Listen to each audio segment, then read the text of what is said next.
Hello, আমি আবার আসলাম আপনাদেরকে আমার কিছু কথা শেয়ার করার ছিল। আমি ফেসবুকে ভিডিও দেওয়ার পর দেখলাম যে অনেকেই অনেক প্রশ্ন করছেন, নানা ধরনের মন্তব্য করছেন, আমার কথা হয়তো বিশ্বাস করছেন না। অনেকের একটা প্রশ্ন ছিল যে আসলে আমি দেশে আছি বা আসলে দুবাই যাইনি। আমি একটু খুলেই বলি, কারণ এই 15-20 দিন পরে যেহেতু আমি বলছি, আমি দুবাইয়ের শারজাতে আছি। এখন আমি দুবাই আসলাম কিভাবে সেটাও বলি। আমার একটা ক্লোজ ছোট ভাই আছে, খুব কাছের। তার নাম হচ্ছে কাউসার মোল্লা, তার বাবার নাম হচ্ছে ইয়াসিন মোল্লা। তো এই কাউসার মোল্লা আমার খুবই ভালো একটা ছোট ভাই, সে আমাকে সবসময় হেল্প করে। তার ওখানে আমি ছিলাম এক রাত ছিলাম, কারণ ওখানে থাকার পিছনে কারণ হচ্ছে মানে তার সাথে আবার আমাদের যে র‍্যাব 2 সেখানে খুবই ভালো সম্পর্ক। তার ওখানের একটা এএসআই আছে তুষার নাম, তার সাথে খুব ভালো সম্পর্ক থাকার কারণে সে কিন্তু প্রথম আমাকে ফোন দিয়ে জানায় যে ভাই এই ঝামেলা হয়েছে, আপনি জানতে পারছি, আপনি আমার বাসায় আসেন, এরপর আমি আপনাকে দেশের বাইরে পাঠানোর ব্যবস্থা করব। তো আমি পরে বুঝতে পারিনি, পরে ফেসবুকে দেখলাম, দেখার পরে সে আমাকে লিঙ্ক দিল, দেখার পরে আমি তার ওখানে চলে যাই এবং এক রাত তার ওখানে ছিলাম। তার বাবা ইয়াসিন মোল্লা মোটামুটি পাওয়ারফুল লোক আর টাকা পয়সা আছে অনেক। তো এই কাউসার যেহেতু র্যাবের সোর্স হিসেবে কাজ করে, তো সে আমাকে হেল্প করছে, অনেক হেল্প করছে, আমি ওখান থেকে চলে আসতে পারছি। আর এই কাউসারই কিন্তু আমাকে হাদির সাথে পরিচয় করে দিছিল। আমার কাজের জন্য কাউসার মোল্লা আমাকে হাদির সাথে পরিচয় করায় দেয়। আমি তার নামটা কেন বললাম, কারণ আমার তাকে সন্দেহ হয়েছে। সে আমাকে দেশ থেকে করছে, সেভ করছে, সবকিছু করছে। যেহেতু কাজটা আমি করি নাই, সে জানতো যে আমি কখন হাদির কাছে যাই, কি করি না করি, সবই জানতো, কারণ আমার কাজের জন্য আমি যাচ্ছিলাম, সে জানতো। যেহেতু সে আমাকে পরিচয় করেছে, তাকে আমি, সে নিজেকে এখন ওই নাহিদ সার্জিস, তারপর আপনার হাদি, এদের খুব ক্লোজ আমাকে বলছিল। সেই বিদায় আমি তাকে বারবার বলছিলাম যে আমাকে তাহলে একটু পরিচয় করায় দেন আমার কাজটার জন্য, আমার কাজটা তো এখন দরকার, কারণ আমার প্রতিষ্ঠানে কোনো কাজ নেই। তো সে আমাকে পরিচয় করায় দেয়। কিন্তু যখন সে, আমি জানি না, ওখান থেকে চলে আসার পর, বিদায় নিয়ে চলে আসার পর হাদি গুলি খাইছে এবং সে আমাকে আশ্রয় দিছে এবং সে আমাকে সেফ এক্সিট করে দিছে। আর সে র্যাবের সোর্স হিসেবে কাজ করছে। যখন এগুলো আমি মিলাইলাম, তখন আমার কাছে মনে হলো যে সে অনেক কিছু জানে। তাই আমি তার কথাই বললাম যে আপনারা একটু, আমি বাংলাদেশের পুলিশ প্রশাসনকে বলবো যে আপনারা একটু কাউসার মোল্লা আর তার বাবা ইয়াসিন মোল্লা, এই দুজনকে একটু জিজ্ঞাসাবাদ করবেন যে আসলে মূল ঘটনা কোথায়, আমাকে কেন, আমার মনে হচ্ছে তারা আমাকে ফাঁসাইছে। তো এটা গেল। তাদের সাথে জড়িত র্যাবের সোর্স হিসেবে সে কাজ করে, তাদের সাথে জড়িত র‍্যাব 2 এর তুষার নামে একজন এসআই আছে, আপনার তাকেও জিজ্ঞাসাবাদ করবেন। এখন আমি আরেকটা কথায় আসি। আপনারা বলছেন যে আমি কেন দেশ ছেড়ে চলে গেলাম। আরে ভাই, আমি তো মানুষ, আমি ব্যবসা করে খাওয়া ছেলে। দিন শেষে দেখা যাবে যে আমি দেশে থাকবো, আপনারা আমাকে মব করবেন। তো যেহেতু মবের যুগ চলতেছে এখন, 5ই আগস্টের পর থেকে আপনারা মবের একটা যুগ নিয়ে আসছেন, তো আমি কিভাবে মানে দেশ না ছেড়ে আসি? আর আমাকে তো কালচারই বলছে যে আপনি দেশ ছেড়ে চলে যান, আপনি দেশে থাকলে অনেক ঝামেলা হবে। তো আমি দেশ ছেড়ে চলে আসছি। পরবর্তী জানতে পারছি এই কাউসার র্যাবের সবার সাথে ঘুরে ঘুরে মানে মোটামুটি র্যাবকে ব্যস্ত রাখছে এবং আমার ফ্যামিলিকে সেই মোটামুটি ইনফরমেশন গুলা দিচ্ছে। তো আমি বারবার বলছি যে আপনার কাউসারকে ধরেন, আমি শিওর এই আমাকে ফাঁসানোর পিছনে অনেক বড় হাত আছে এবং সে জানে যে কাজ কাদের। যেহেতু তার ব্যাকগ্রাউন্ড, আমার ছোট ভাই ভালো সম্পর্ক ছিল, তার ব্যাকগ্রাউন্ড কিন্তু ভালো ছিল না। একটা ভিডিও আমি শেয়ার করব, সে কিছুক্ষণ পরে আহ, তারা তো আর্মস ছিল, এই ভিডিওটা আমি শেয়ার করব। এটা আমাকে একজন পাঠাইছে। ওকে, আচ্ছা, এখন আরেকটা প্রশ্ন আপনাদের উত্তর দিই। আমি প্রশ্নগুলো নোট করছি, একটু একটা মিনিট।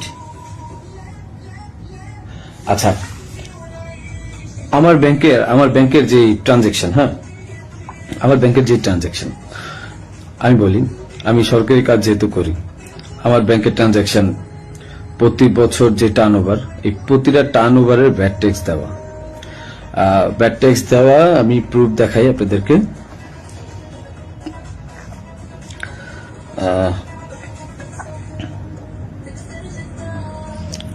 প্রতিটারই ভ্যাট ট্যাক্স দেওয়া। এন্ড আমি ব্যবসা করি 2010 সাল থেকে, তো আমি ট্যাক্স দেওয়া শুরু করেছি মেবি 14 সাল থেকে। হ্যাঁ, তো ওসব কাগজগুলো নাই, একটা দুইটা বছরের খুঁজে পাইছি। এই যে দেখেন, 2022 সালে আমার 21 লাখ টাকা ট্যাক্স দেওয়া ছিল, এবং 2023 সালে আমার 66 লাখ টাকা, এবং এই বছর কিন্তু আমি 9 লাখ টাকা, ব্যবসা এত ভালো ছিল না, 9 লাখ টাকা আমি ট্যাক্স দিয়েছি। ঠিক আছে, আপনাদের আরো কিছু প্রশ্নের উত্তর দেব আমি। যে আপনারা বলছেন যে আসলে হাদি টাকা নেয় না, হাদি অনেক ভালো মানুষ। আমার যে 65 লাখ টাকা আপনারা বলছেন বাজেয়াপ্ত করবেন, এই 65 লাখ টাকা আমার দুটো আইটি কোম্পানি থেকে আমাকে দেওয়া হয়েছে, এবং এটা পে অর্ডারের মাধ্যমে দেওয়া হয়েছে। আপনারা এগুলা আপনাদের যেই সিআইডি আছে তাদেরকে বলেন খুঁজে বের করতে। এটা আমার কামাই করা টাকা, তাদের সাথে ব্যবসায়িক ডিল ছিল, বিদায় এই টাকা তা আমাকে দিছে। আর এখন ওই টাকাটা আমি এফডি করে দিছিলাম আমার বাবুর জন্য, আমার ওয়াইফের নামে। ওই টাকাটা আপনারা বাজেয়াপ্ত করতে যাচ্ছেন, করেন, সমস্যা নাই। হাদিকে আমি 5 লাখ টাকা দিয়েছি, তার প্রমাণ হচ্ছে হাদি যখন আমার কাছে টাকা চায়, ঠিক এই টাকার উপরে আমি 5 লাখ টাকা লোন নিয়েছি ব্যাংক থেকে। আমার কাছে যদি ভাই 127 কোটি 218 কোটি টাকা থাকতো, তাহলে আমি কি লোন নিতে যেতাম? আমাকে খুব মিথ্যাভাবে ফাঁসানো হয়েছে। আমি এগুলোর সাথে জড়িত না, বাবা মা জড়িত না। ওখানে আপনি এনআরবিসিতে খবর নিবেন আপনারা, যে আমি 5 লাখ টাকা লোন নিয়েছি, এবং লোন নিয়ে এই টাকা আমি হাদিকে দিয়েছি। কারণ সে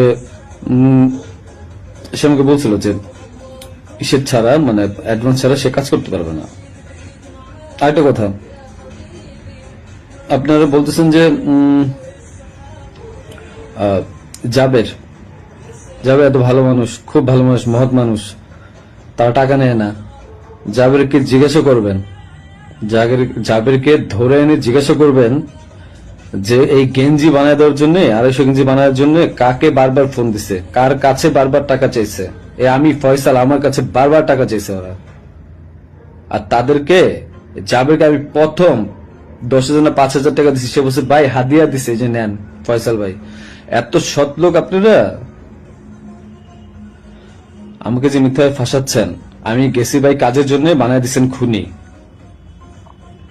আর আপনারা বলতেছেন যে তোমার বাবা মা বলছে, তোমার মা বলছে, তোমার বোন বলছে, তোমার বউ বলছে, তোমার উমুক এক মাইয়ারা বানায় দিলেন আমার বান্ধবী, যে উমুকে বলছে, যে সবাই বলছে যে তুমি এগুলোর সাথে জড়িত। হ্যাঁ, আমি পাগল তো, যে আমি মানুষ মার্ডার করে আমি আমার বাসায় যাব, আমি মানুষ মার্ডার করে আমি আমার বাসায় যাব, যেন 14 গোষ্ঠী ধরতে পারে। মানে আমি এত বড় বোকা, এত বড় পাগল? হ্যাঁ, মানে এটা তো মানুষের কমন সেন্স। আমি কেন বাসায় যাব? আমি একটা মানুষের মার্ডার করছি, আমি তো সোজা এক্সিট নিব, আমি কেন বাসায় যাব? তারপর এই যে আপনারা বলতেছেন যে আমার মা বলছে, বাবা বলছে। আরে ভাই, আমি জেলখানায় খবর নিছি তাদের ওখানে যাওয়ার পর। আমি আমার আত্মীয় স্বজন থেকে জেলখানায় খবর নিছি যে আসলে কি হয়েছে। আমার ওয়াইফ বলছে, আমার বাবা মা সেম একই কথা বলছে, যে তাদেরকে বলা হয়েছে বারবার যে রিমান্ডে যদি 164 না দেন, তাহলে আমরা আবার আপনাদেরকে রিমান্ড আনবো, এবং তখন কিন্তু আমরা টর্চার করব। তাহলে কি করবে যারা জীবনে কোনোদিন প্রথম জেলখানায় গেছে? কি মানে এগুলো কি আপনারা কি পাইছেন? যে আমি ওরা মার্ডার করছি, প্রমাণ কোথায় আপনাদের কাছে যে আমি ওকে মার্ডার করছি? আপনারা কাউসারকে ধরেন, সে আমাকে কেন সেফ এক্সিটের ব্যবস্থা করে দিচ্ছে? সে কেন বারবার আমাকে হেল্প করছে? কেন আমার সাথে হাতের সাথে পরিচয় করে দিচ্ছে? He knows everything. তারপরে যে ব্যাড ট্যাক্স টাকা, একটা প্রমাণ দেখেন তো কোথা থেকে টাকা ঢুকছে। আর ভাই আমার কামানো 65 লাখ টাকা আপনারা বাজেয়াপ্ত করে দিচ্ছেন। কেউ আমাকে টাকা দিছে? আমি ব্যবসা করে খাওয়াচ্ছি। আপনারা বারবার আমি বলতেছি আপনাদেরকে যে এখানের সাথে আমি জড়িত না, একটা পর একটা মিথ্যা ব্লেম দিচ্ছেন, যে কমেন্টের পর কমেন্ট গালাগালি করতেছেন, যা মন চাই করতেছেন। আর ভাই আপনাদের বাপ মারে ধরলো তো আপনার বাপ মা কি বলবে? হ্যাঁ,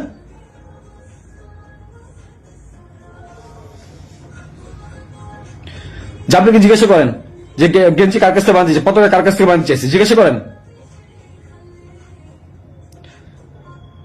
এই খুনির বিচার হবে। আমাকে ফাঁসানোর চেষ্টা করছেন, করেন, কি করবেন? শাস্তি দিবেন, দেন। বাপ মাকে তারা তো কিছু করে নাই। হ্যাঁ, পুলিশ সব জানে। কোয়া থেকে পিস্তল উদ্ধার করছেন, আমার শ্যালককে ফাঁসায় নিয়ে গেছে, কোথা থেকে পিস্তল উদ্ধার করে নিয়ে আসছেন? হ্যাঁ, যা মন চায় তারা পুকুর থেকে পিস্তল উদ্ধার করে নিয়ে আসছে। মানে এগুলা কি ফাইজলামি? হ্যাঁ, আমার বোনের বাসায় পিস্তল পেয়েছেন, গুলি পেয়েছেন। এই গুলি পিস্তল আপনারা বলতেছেন বারবার যে তার বাসায় চিপ। আরে ভাই ওই জায়গার মধ্যে মোবাইল ফালাই দিছিল, ওই জায়গায় আমার মোবাইল ফালাইছে। ওই মোবাইল আনতে গেছে, ওইটা বানাইছে গুলি পিস্তলের জায়গা না। বাসা থেকে কারো কাছ থেকে পাইছেন? কারো বডি রিকভারি পাইছেন আপনারা?